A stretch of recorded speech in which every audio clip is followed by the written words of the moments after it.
Bonsoir à tous, il est 18h et sans plus attendre, on fait le point sur l'actualité de ce mercredi 13 février, suivi des prévisions météo jusqu'à dimanche et puis de l'infotrafic, car le trafic est complètement saturé sur la métropole illoise en cette heure de pointe. On voit ça dans quelques instants, restez avec nous.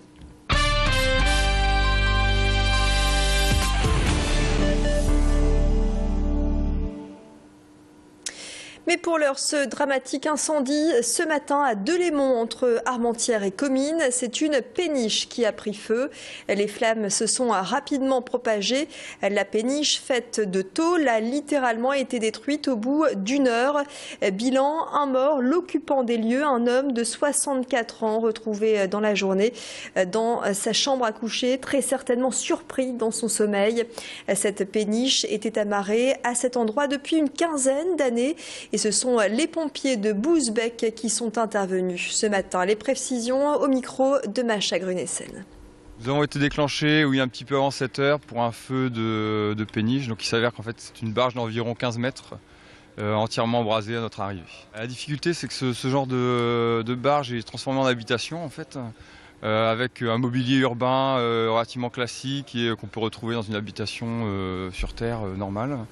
La difficulté pour nous, c'est d'assurer une extinction avec un minimum d'eau, de manière à éviter que la barge ne sombre dans le canal en fait. À présent, une escroquerie démantelée dans le bassin minier. Un infirmier libéral a été mis en examen pour avoir édité de fausses ordonnances en volant des étiquettes de médicaments à ses patients. Résultat, il a réussi à toucher pas moins de 700 000 € auprès de la Caisse primaire d'assurance maladie de l'Artois et d'autres organismes sociaux. L'homme et son épouse ont été placés sous contrôle judiciaire et seront jugés par le tribunal correctionnel d'Arras le mois prochain. À présent, le bilan des soldes, puisqu'en ce mercredi 13 février, cette période de prix cassés est définitivement terminée, du moins pour les soldes d'hiver. L'heure est donc au bilan après cette période de déstockage. Bilan apparemment mitigé pour ces soldes en cause, le froid et la neige qui auraient favorisé les achats sur Internet. Et puis les professionnels pointent du doigt également les soldes flottantes mises en place un peu avant la date officielle. Ces soldes ont-elles comblé les commerçants en ce début d'année et surtout ont-elles permis de booster le chiffre d'affaires? Premier bilan avec le président de la Fédération lilloise du commerce. Un premier bilan, je crois qu'il est très moyen par rapport aux soldes précédentes. 2013, ça sera inclus en fait en dents de scie, selon aussi l'évolution du temps. La neige a été une conséquence aussi des mauvaises performances quelquefois. Mais je crois que quelque part, selon les produits aussi qu'on met en avant, il y a eu des très bons résultats, il y en a eu moyens.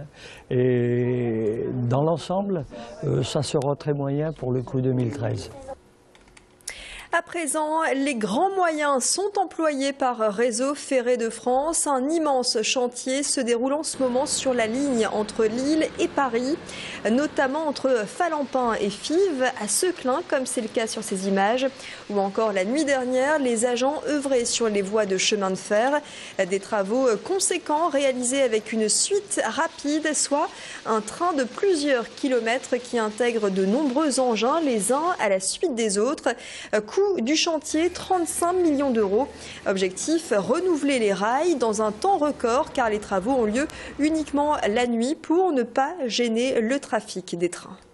On a plusieurs engins mécanisés lourds qui vont intervenir, qu'on appelle dans le jargon ferroviaire une suite rapide.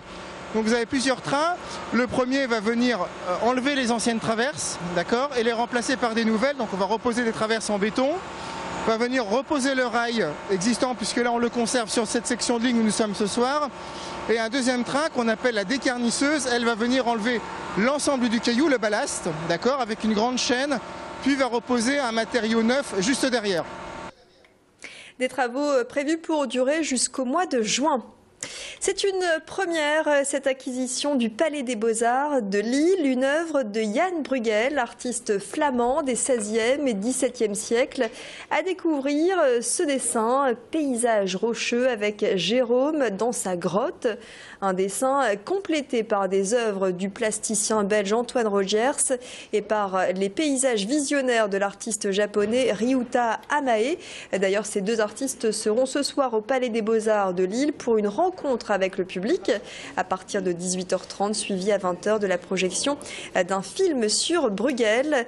Cette expo autour de Bruegel est complétée par des œuvres de son père Peter Bruegel, visible jusqu'au 20 mai. Précision sur ce dessin au micro de Frédéric Regnault. Ce dessin est passé en vente à Lille et nous avons pu l'acquérir. Et il présente donc ce paysage rocheux avec cet immense rocher qui est en plein centre de la composition, au pied duquel se trouve juste ici abrité Saint-Jérôme. Et donc vous voyez en fait dans ce paysage, il y a énormément de délicatesse, du travail de la plume, du lavis et de l'encre brune que Bruegel a utilisé. Et puis de part et d'autre de ce rocher, toute cette perspective qui mène vers l'infini. Et puis, il y aura du foot vendredi à domicile au Grand Stade. Donc, le LOSC reçoit Rennes dans le cadre de la 24e journée. Rennes, donc, pour ce nouveau match, le LOSC qui a bien du mal à remonter dans le classement malgré sa victoire face à Lyon la semaine dernière, le week-end dernier. Le LOSC qui reste 10e de ce classement de Ligue 1 avec 34 points en tête, le Paris Saint-Germain. Tout de suite les prévisions météo. Très bonne soirée sur Grand Lille TV.